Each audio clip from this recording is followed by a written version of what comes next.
never stops.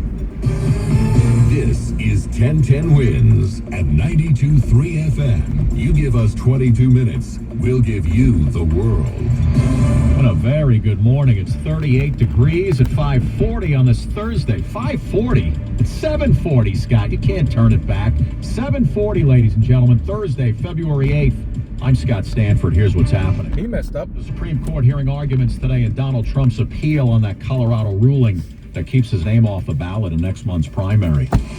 One tough 91-year-old man was injured in a mugging on the Upper East Side last week. Police looking to catch up with the suspect.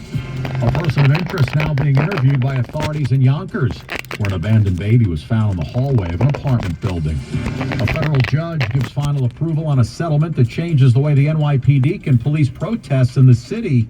PBA says it's a really bad move. Strippers in Washington State are pushing for their own Bill of Rights, looking for more protections while they're at work. Checking sports. Rangers beat the Lightning. Blue Shirts have now won 3 straight. Seton Hall takes out Georgetown in college hoops. AccuWeather says more sunshine today. Going to be a nice one. We are heading up into the 50s. Woohoo, 50s. Traffic and transit on the ones. We get you back out to Karen Stewart. Eastbound Southern State is having a moment right now. We are jammed from the Bell Cross Island Parkway to exit 15 for North Corona Avenue. At 15, we've got an accident, and the right and centers are blocked. That's what's backing up the Southern State so much. The westbound Southern State has an accident, too, between 30 and 29, and the eastbound LIE has got an accident at exit 50 for Baggage Hill Road in Huntington. Then there is Route 3. Guess what? Eastbound 3 reopened. Yeah, at Ridge Road in Rutherford.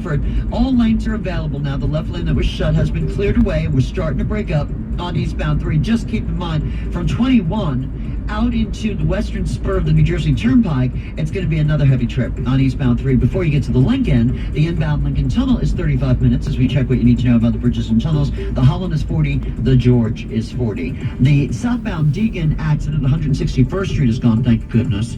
Delays went up to McLean, well, they still do go up into McLean Avenue in Yonkers, but closer to 161st Street, we are actually starting to break up right now. Our next report is 7:51. I'm Karen Stewart, 1010 Wins on 92.3 FM.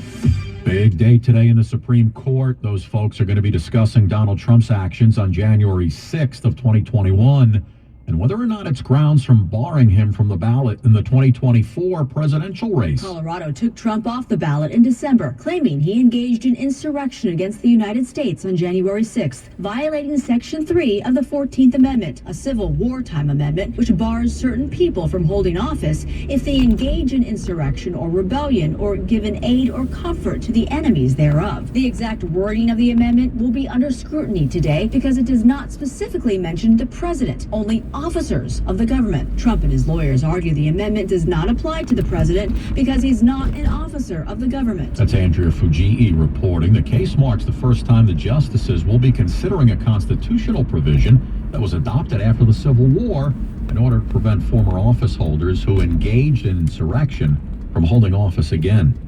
Well, this one takes a very special person.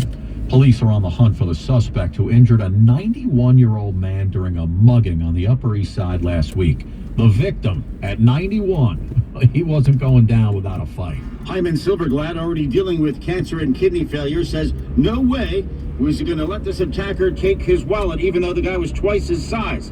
Hyman walking home with groceries a week ago when he was jumped. I wasn't as easy a mark as he thought I would be because I was physically fighting him back. Still hospitalized a week later with these 6 broken ribs. Speaking from his hospital bed to CBS 2, he says he'll need months of rehabilitation now. His son James just hopes whoever did this is busted soon. He's not going to stop at my father. I mean, there are a lot of elderly New Yorkers. I like to get him off the street. Hyman telling the New York Post if he had only been a few decades younger, he would have kicked this man's you-know-what. Glenn Shuck, 1010 Wins, 92.3 FM. 86th and 2nd. Wins News Time, 7:44. FDNY Fire Commissioner Laura Kavanaugh set to disclose the results of a recent inspection that discovered an illegal lithium-ion battery manufacturing operation in Queens. Officials say a task force recovered dozens of battery packs and hundreds of lithium-ion cells that are used to alter and repair the batteries. Last year, lithium-ion batteries caused 268 fires that killed 18 people and injured 150 more. In Yonkers, police are trying to figure out who abandoned that baby girl in an apartment building hallway. She's okay. A newborn baby girl left all alone on a cold February night in the hallway of a multifamily home here on Chestnut Street. Make sure that you put on your Fred Scriber sunglasses. Not sure yet what happened. Sony Paula heard a knock at the door. Someone alerted her to a crying baby on the floor. Her maternal instincts took over. She wrapped the baby in a blanket and called police. She wanted to take her so she can take care of the kid. She wanted to keep the baby and keep it safe. Yeah. In New York State, a parent in despair can avoid prosecution if they deliver an infant to a hospital, a firehouse, a police station, a safe haven. Sean Adams, 1010 wins on 92.3 FM in Yonkers. Now there you go, a quick snippet of today's news. February 8, 2024. It's a Thursday. The Thursday before the Super Bowl. Alright guys, thank you so much for watching this quick snippet of the news. And we'll see you on the next video.